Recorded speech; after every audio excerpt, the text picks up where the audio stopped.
Bonjour à toutes et bonjour à tous. Je vous retrouve avec grand plaisir pour vous présenter un nouveau coffret qui m'a été envoyé par le Lotus et l'éléphant. Et c'est un coffret en fait que j'aime beaucoup et particulièrement puisqu'il s'agit du grand jeu de Mademoiselle Lenormand. Alors vous allez voir, il a été, je dirais, restauré. Le jeu a été restauré et le livre est tout bonnement extrêmement riche en plein de choses. Donc c'est vraiment voilà, c'est une belle création, je trouve. Donc le livre a été écrit par Carole Cédillo et Chantal Fredo. Enfin, le coffret a été réalisé par ces deux personnes. Alors Carole Cédillo, vous la connaissez certainement puisqu'elle a écrit plusieurs livres, dont que je vous ai présenté il y a quelques mois de cela, justement, qui a été édité chez le Lotus et l'éléphant également. Un très grand livre sur les tarots. Voilà, je vous mettrai le lien à la fin de cette vidéo, comme ça vous pourrez aller jeter un petit coup d'œil si ça vous intéresse. Voilà, donc je vais vous présenter le grand jeu de Mademoiselle Lenormand. Alors, le grand jeu de Mademoiselle Lenormand, c'est toute une épopée. Je vais vous expliquer pourquoi je vous dis ça. Donc voici le livre. Donc c'est un vrai livre, hein, c'est pas une brochure. C'est un vrai livre, donc de petits formats, qui est extrêmement riche de plein de choses. Voilà, je vais vous présenter tout ça. Le jeu, donc c'est dans un coffret qui se ferme, qui est magnétique. Je ne sais pas si vous entendez. Voilà. Hop, il est très bien. Moi j'aime bien quand c'est comme ça. Donc sous forme de livre, hein, de boîtier qui s'ouvre. Le jeu, hop, le jeu, c'est celui-ci. Donc pour ceux qui connaissent le grand jeu Lenormand, voilà, vous n'allez pas être, je dirais, surprise. Hein, ce sont les illustrations de base, ou inspirées des illustrations originales.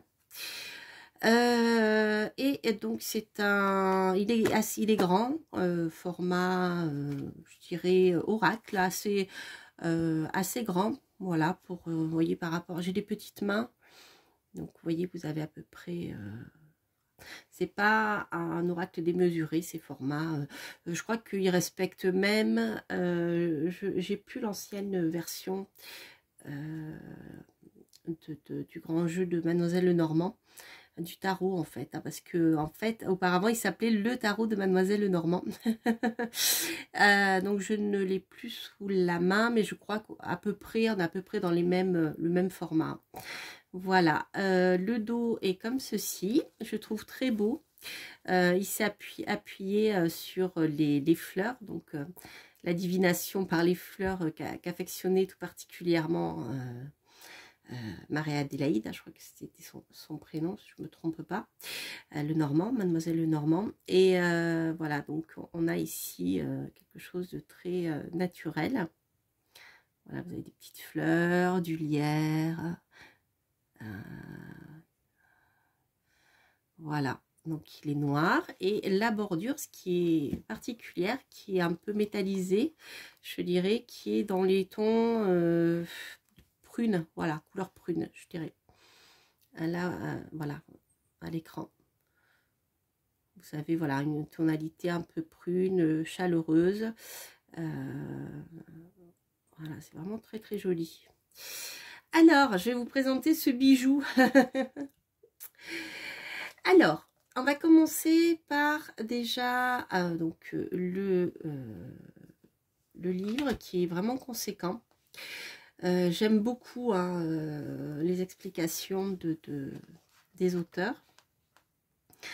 Alors, pour la petite histoire, hein, oui c'est ça, c'est Marie-Anne-Adélaïde, le vrai prénom de Mademoiselle Lenormand. Donc, pour la petite histoire, il faut savoir que le petit Lenormand, contrairement celui qu'on appelle maintenant le grand jeu de Mademoiselle Lenormand. Le petit Lenormand n'a pas été créé par Mademoiselle Lenormand, il a été créé après sa mort. La première édition, je crois, a été faite en Allemagne et ça s'appelait le jeu de la vérité ou quelque chose comme ça. Je vous le présenterai parce que je l'ai et il est intéressant. Par contre, le grand jeu de Mademoiselle Lenormand, alors, a été créé, je dirais, en partie par elle. D'après différents écrits, voilà, il y a pas mal de choses qui sont écrites au sujet. Tout le monde n'est pas forcément d'accord, mais c'est une approche qui a été un jeu qui a été commencé au moins lorsqu'elle était vivante, c'est-à-dire que les illustrations qui sont ici sont des illustrations qui à la base ont été réalisées par elle.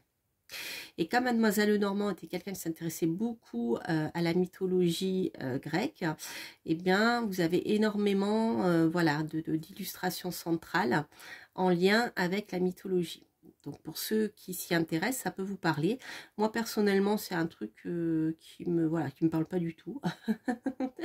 Ça, en tout cas, dans le cadre du tirage de cartes, voilà, je me suis jamais trop intéressée. Donc c'est vrai que je tiens pas trop compte de ces illustrations au centre, voilà, particulièrement. Mais voilà, donc ce sont des illustrations qui ont été créées par elle.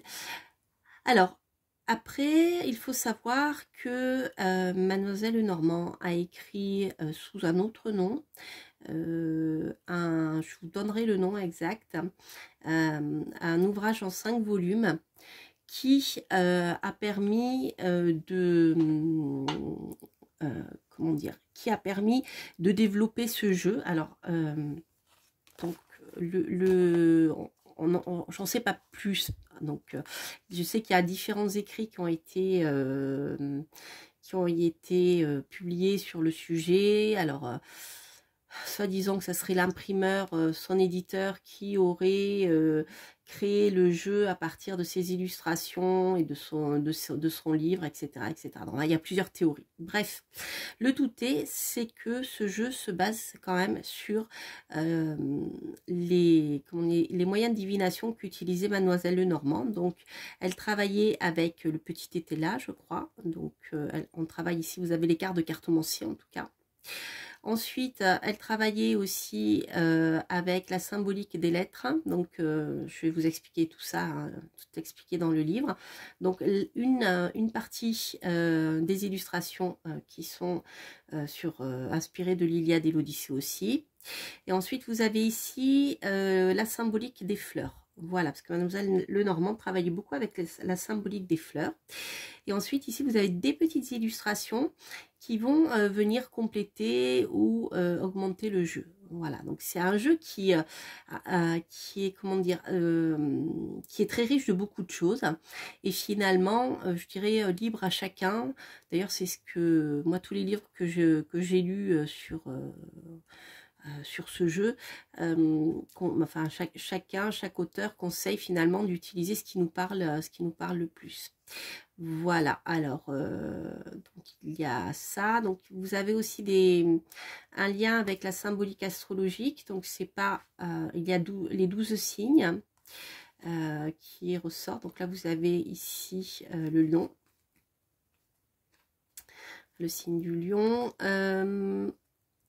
Alors c'est pas évident hein, de les retrouver. Il faut vraiment voilà, prendre le temps de rentrer dans l'histoire. Vous avez ensuite la géomancie. Donc, il faut savoir que Mademoiselle Lenormand travaille beaucoup avec la géomancie. Et je l'ai appris et je ne le savais pas. En fait, lorsqu'elle était jeune, elle a dû se débrouiller tôt dans la vie parce qu'elle s'est retrouvée rapidement orpheline. Et elle avait des capacités déjà de voyance, de médiumnité, etc. Enfin, en tout cas, de voyance. Et elle a forcément rencontré dans sa vie beaucoup de personnes qui étaient dans ce domaine-là. Et notamment, elle a été formée par un grand astrologue. Donc, elle a aussi voilà, cette connexion avec, je dirais, l'astrologie des anciens et cette symbolique. Alors, moi, ça me parle particulièrement.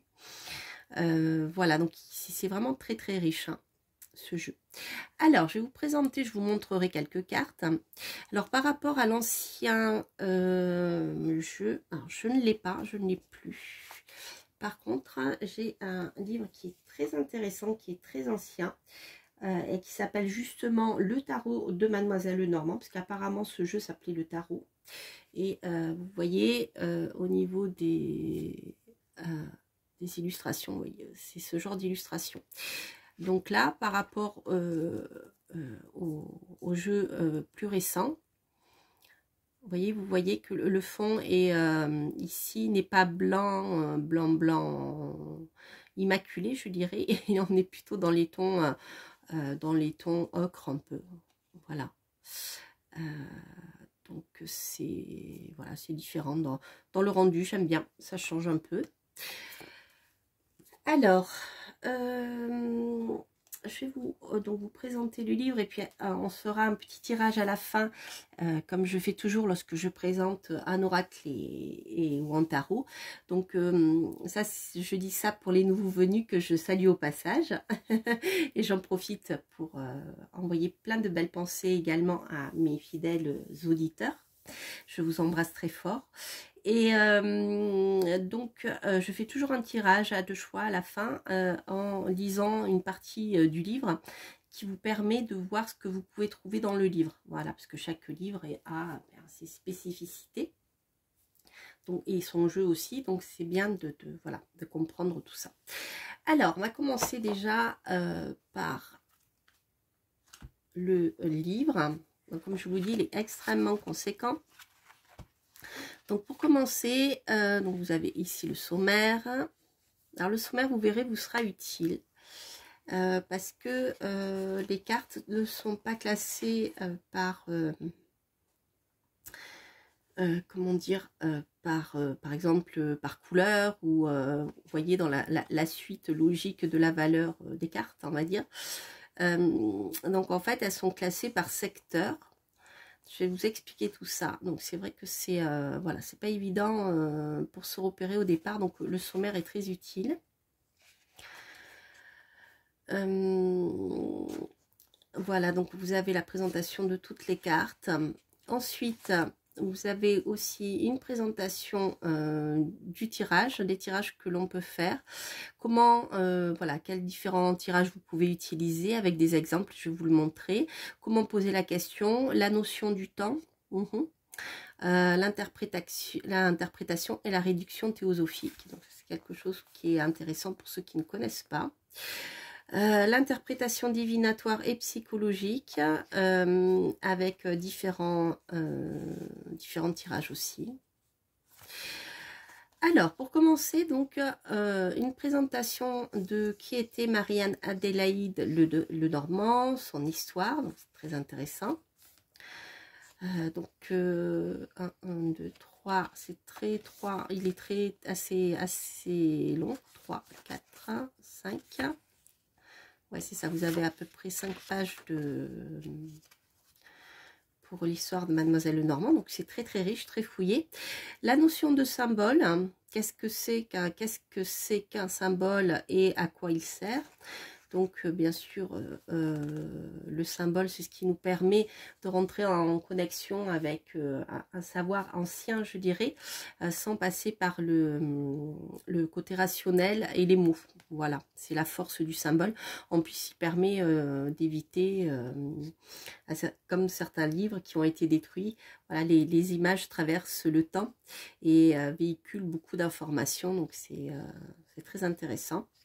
Voilà un parallèle qui est fait bien sûr avec Jung, qui est psychanalyste et qui a parlé des fameux des archétypes. Voilà. Donc la mythologie. Alors comment le jeu est structuré? Voilà, le jeu est particulier.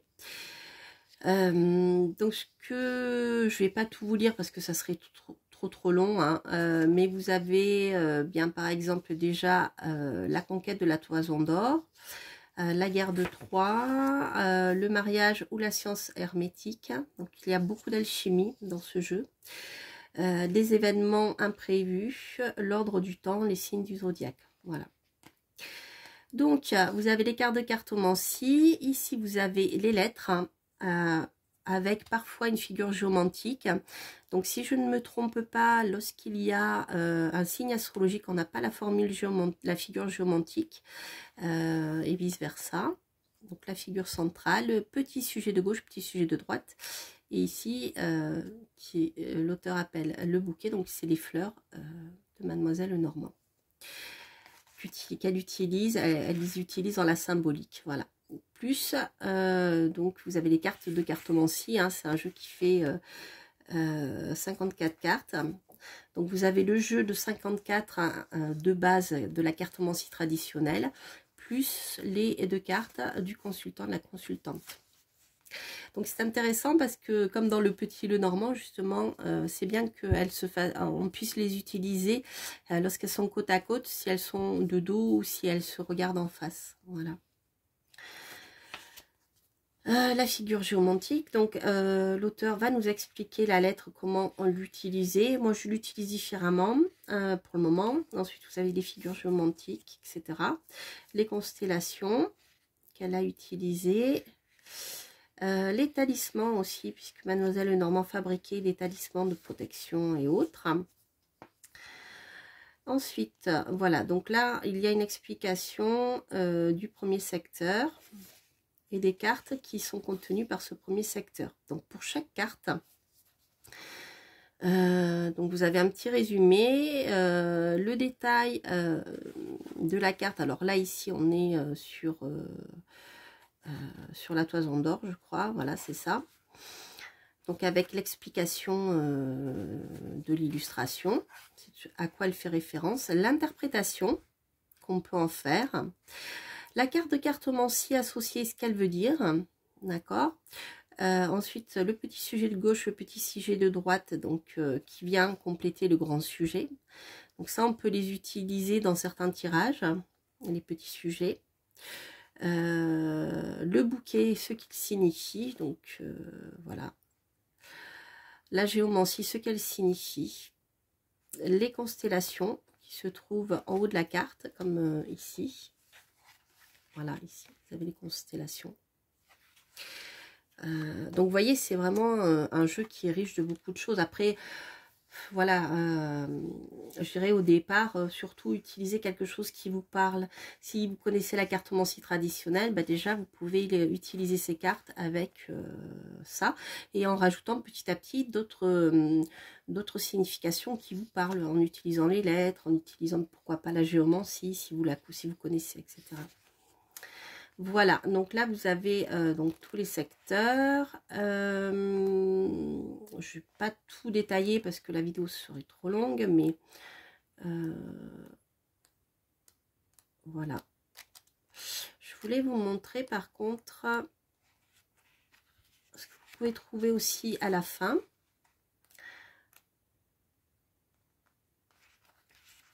Voilà, l'art du tirage et ses modalités. Les différents types de tirage. Comment poser la question, c'est important. La formulation est essentielle. À question précise, réponse précise, n'est-ce pas les amis? Les cartomanciennes le savent très bien, hein, voilà, parce qu'il n'y a pas de question précise, pas y avoir de réponse précise. Et voilà. Donc ça c'est intéressant. Des conseils comme ne pas poser plusieurs fois de suite la même question, parce que ça ne sert à rien. Ensuite, comment aborder la notion de temps?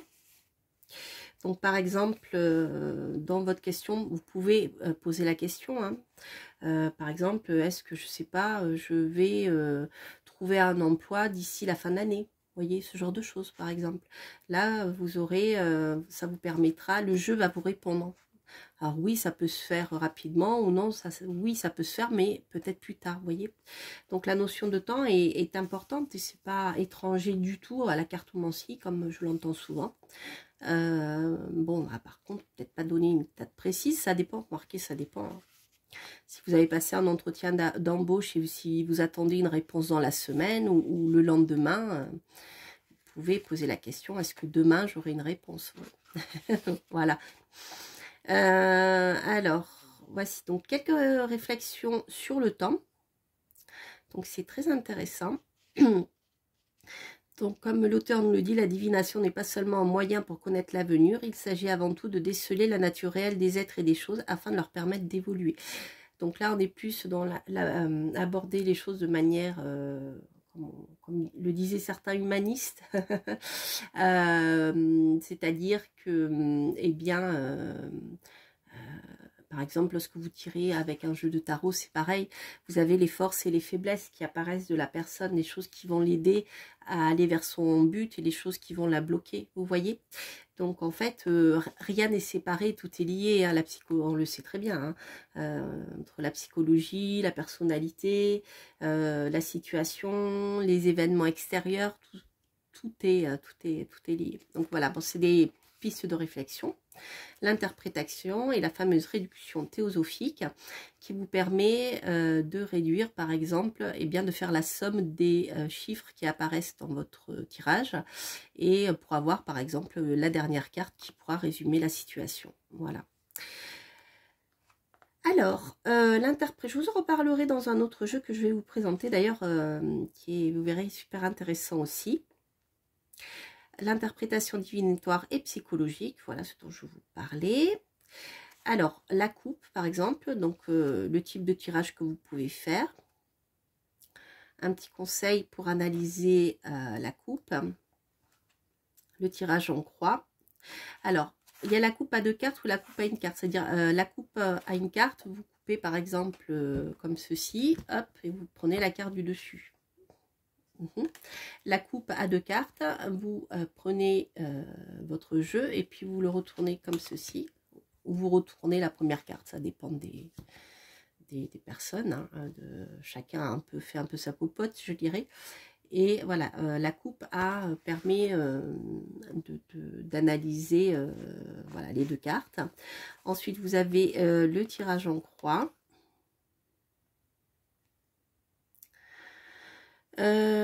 Alors, est-ce qu'elle le fait avec la réduction théosophique, la synthèse du tirage. Ensuite, le tirage en ligne, qui est le tirage le plus connu. Moi, j'aime beaucoup l'utiliser, notamment justement avec mon tarot. J'ai créé aussi le No-Name Tarot pour cette raison. Parce que je trouve que c'est toujours parlant. Enfin, j'aime bien, c'est comme si on lisait une phrase, en fait. Enfin, voilà. Exemple d'un tirage en ligne à 5 cartes, etc. Avec l'utilisation des lettres. L'interprétation, la synthèse. Donc là, vous avez une interprétation donc concrète. Hein. C'est un exemple concret. Vous voyez, vous avez les cartes et vous avez l'analyse du tirage par rapport à la question. Donc tout ceci est extrêmement détaillé, qui vous permet avec des exemples bien de mieux comprendre finalement comment ça fonctionne. Donc ça, je trouve que c'est très intéressant les exemples. Donc là, c'est pareil, hein, le tirage de l'axe. Je crois que dans le grand été là, il utilise aussi ce tirage. Vous voyez, vous avez l'exemple ici avec les cartes. Ensuite, l'analyse. Le tirage personnel avec nom, prénom. Et le tirage de la roue astrologique, qui est un tirage traditionnel en fait. Voilà. Par contre... donc là, c'est pareil, vous avez un exemple. Par contre, ici, il a été... oui, non, c'est ça. C'est le traditionnel. Avec l'interprétation.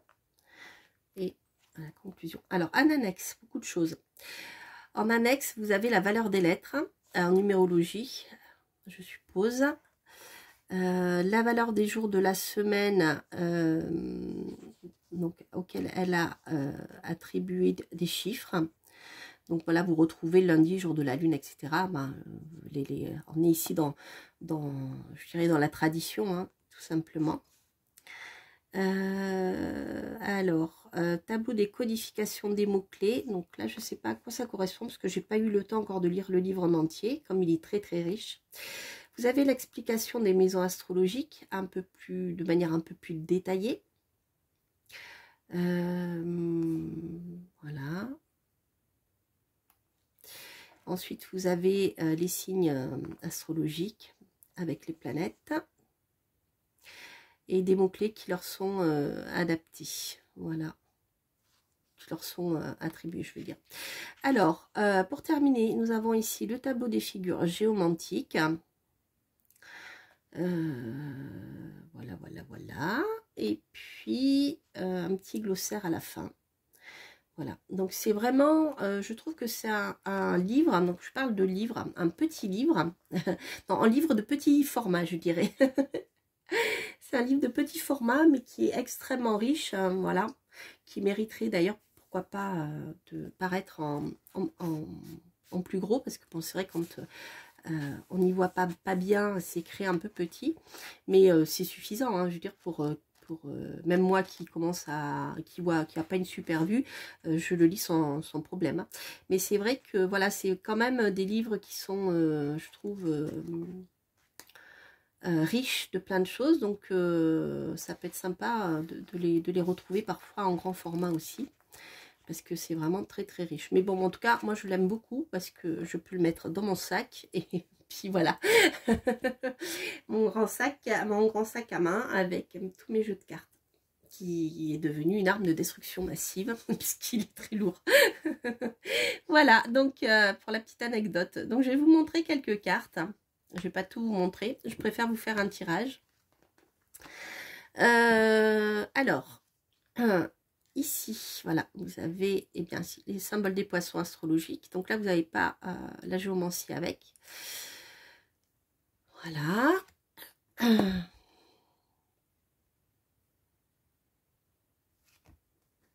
Alors après, vous pouvez vous laisser guider par les illustrations, même si vous ne connaissez pas. Ah oui, j'ai oublié de vous dire qu'il y a une partie alchimique aussi, qui est très intéressante. Donc on est vraiment dans la symbolique de l'hermétisme. Voilà. Si j'en vois une, je vous le dirai.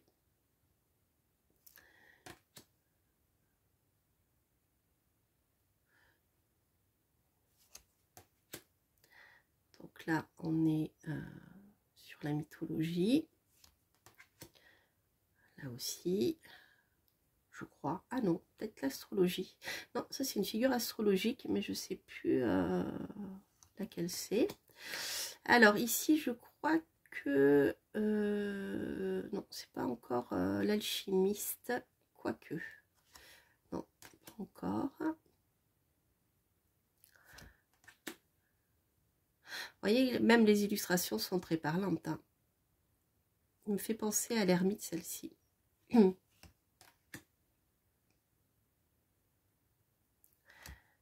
Voilà, ce sont les cartes alchimiques avec eh bien, toute la symbolique alchimiste qui est très intéressante. Je vous en reparlerai encore. On va la retrouver dans un jeu que je vais vous présenter. Voilà. Et encore, vous voyez les étapes de l'alchimie. Hein, encore. Ici. Donc là, je crois que c'est le scorpion. Voilà, donc il y a quand même un temps d'adaptation, hein, pour lire les cartes. Pour aussi retrouver au niveau des images centrales déjà. C'est pas, je dirais que c'est pas un jeu, voilà, sauf si vous connaissez bien l'Iliade et l'Odyssée, etc. C'est pas un jeu, je dirais, qui est très intuitif. Il demande quelques petites connaissances, donc vous pouvez apprendre avec le livre, hein. Je trouve qu'il est bien expliqué, et voilà. Par contre, voilà, si vous avez déjà quelques connaissances en cartomancie, ça vous aidera grandement. Donc, le fameux consultant, la consultante, vous voyez, sont vraiment très très belles. Voilà les amis, donc je vois que j'ai déjà une demi-heure. Mais bon, il est intéressant, donc il méritait d'être présenté, ce livre, hein, avec beaucoup d'attention. Alors, ce que je vous propose, c'est de faire un tirage à deux choix. Donc ici, vous avez la pierre noire, une obsidienne œil céleste, et la pierre orange, parce qu'on est en période d'Halloween, Et j'ai oublié son nom, je vous le dirai. Je le mettrai, sauf si vous pouvez retrouver son nom, je veux bien que vous me le mettiez en commentaire. Et sinon, si dès que je m'en rappellerai, je l'ai oublié, le nom de cette pierre, elle est magnifique. Vous voyez, je le mettrai à la fin de la vidéo. Alors voilà, vous avez le choix, vous pouvez poser une question par pierre ou simplement une question et choisir une des pierres. Alors, je vais tirer une carte et puis je vais regarder rapidement dans le livret, dans le livre, pour vous montrer, pour que vous compreniez voilà, ce que vous pouvez trouver dans le cas d'un exemple concret. Alors, hop, on se concentre.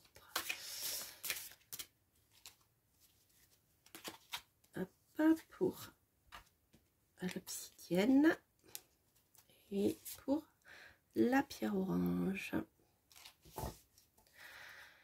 Alors, pour l'obsidienne, ah bah écoutez, nous avons un alchimiste déjà et nous avons le 4 de trèfle. Donc le 4 de trèfle, nous sommes ici dans une notion plutôt liée à l'argent, je dirais. Alors on va regarder ce que Mademoiselle Normand nous dit.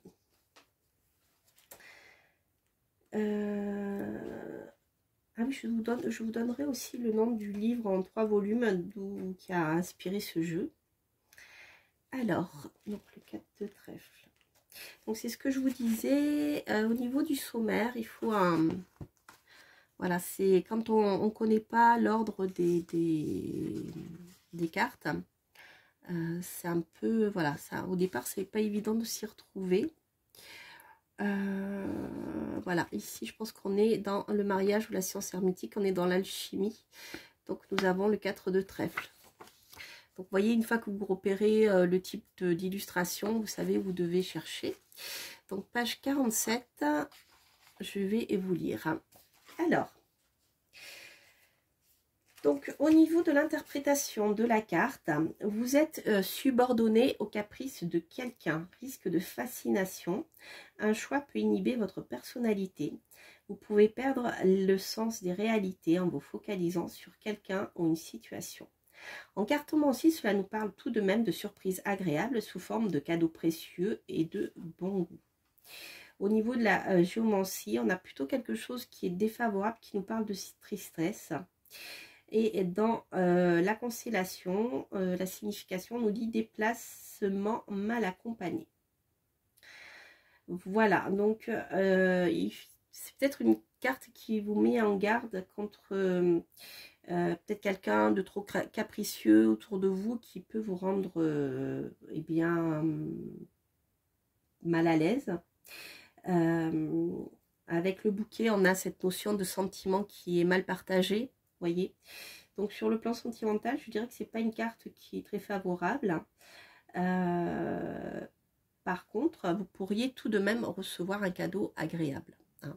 Voilà la signification de la carte. Ensuite, pour celle-ci, ah, ici on a un as de trèfle, on a encore quelque chose de matériel avec le trèfle qui nous parle d'argent. Donc là, c'est la première carte, je crois, de la première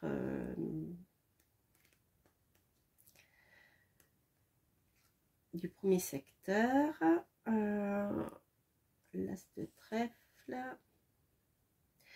Alors, page 30, nous avons 30. Alors, je ne me trompe pas, ici, interprétation, c'est la réussite complète. Donc avec l'as de trèfle, là, oui, en effet, je pensais vous le dire, mais en cartomancie, l'as de trèfle, c'est plutôt très bon pour des projets financiers, matériels, etc. C'est la réussite complète, le triomphe de tout objectif, ambition, entreprise et un couronnement. Mais proche du succès, il est toutefois important que vous ne baissiez pas la garde. Cependant, la victoire peut sembler ne pas être tout à fait glorieuse puisqu'il y a eu aide magique. C'est une réussite extraordinaire, hein, les amis. Faites un vœu, envoyez vos demandes à l'univers. Psychologiquement, lorsque à la fin de la lutte, le dragon sera tué, il libérera l'énergie créatrice et ouvrira à la possibilité d'aborder le réel.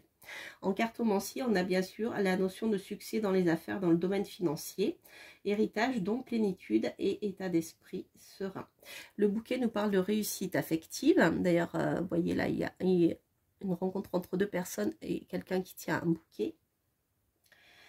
Et au niveau de la constellation, succès à la suite d'un voyage, les amis. Donc, vous voyez, vous avez ici deux tirages bien différents. Voilà, voilà. Eh bien, écoutez, j'espère que cette review vous aura plu. Il s'agissait donc du grand jeu de Mademoiselle Lenormand aux éditions Le Lotus et l'éléphant, donc par Carole Célio et Chantal Frelot. Voilà, je vous embrasse, je vous souhaite plein de belles choses. Et n'hésitez pas à liker, à vous abonner si vous passez par là et à commenter bien sûr. Et si ce tirage résonne en vous. Quant à moi, je vous embrasse et je vous dis à très bientôt pour de prochaines aventures. Bye bye.